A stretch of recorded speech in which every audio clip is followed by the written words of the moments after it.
Hey guys, today I'm going to show you how to make delicious Christmas punch recipes that are not only easy, but look so beautiful too.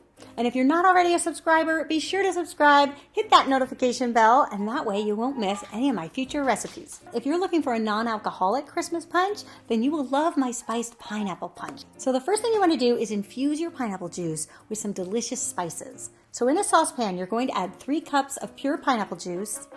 To that, you're going to add 2 cinnamon sticks, and a teaspoon of whole cloves. And you can bring that up to a simmer for about 10 minutes, just until that juice starts to become really flavored with these delicious spices. Then you want to pour the juice through a fine mesh sieve into a pitcher, and then you can cover and allow it to chill overnight. Then I like to serve this in a carafe and actually line the bottom with some frozen pineapple. Not only is that going to impart even more pineapple flavor, but it'll keep the pineapple juice chilled as well. Then pour your spiced juice on top, and then top it off with 1 3/4 cups of ginger ale. And the combination of the pineapple and the ginger and the spice, it's such a great holiday flavor.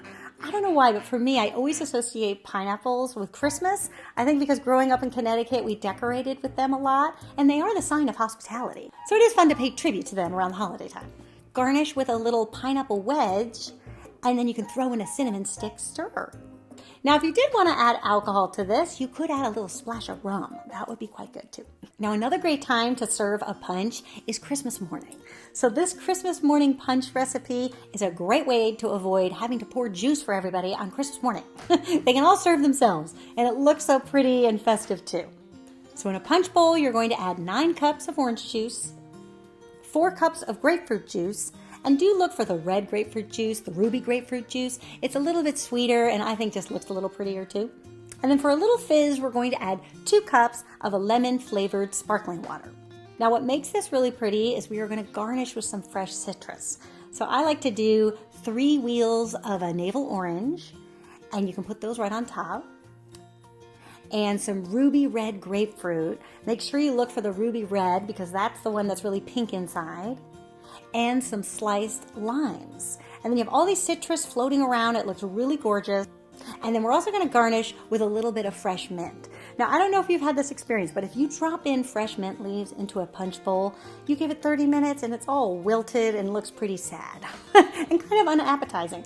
So one of the things I've discovered is that these citrus wheels will actually hold the mint sprig in the center, and they become almost like little life rafts holding up the mint sprig while it floats around your punch bowl. It's super simple to do, and it looks so pretty too. So I find it works a bit better if you do it in the navel orange and the grapefruit, because they're the biggest and they can really hold the weight of the mint. And then to top it all off, you can add 2 tablespoons of fresh pomegranate seeds, which look really pretty as they hit the top of the citrus. And if you wanted to do one more step, that's also pretty easy, you could add some cranberry juice ice cubes. Just place some fresh cranberries in an ice cube tray. You can do 2 or 3, and then pour some cranberry juice cocktail in the tray. And you'll have these wonderful cranberry juice ice cubes the next morning. I hope you guys give these punch recipes a try and let me know what you think. And I wish all of you a very happy holiday season. I'm going to be taking a little bit of a Christmas break. My mother-in-law is coming for Christmas from France, and she hasn't been here in 10 years. So my husband and I were taking some time off. We're going to show her a good time, but not to worry, I will be back in early January, and I'll show you how to make some quick and easy and healthy recipes for the new year. All right, you guys, until then, happy holidays. Bye-bye.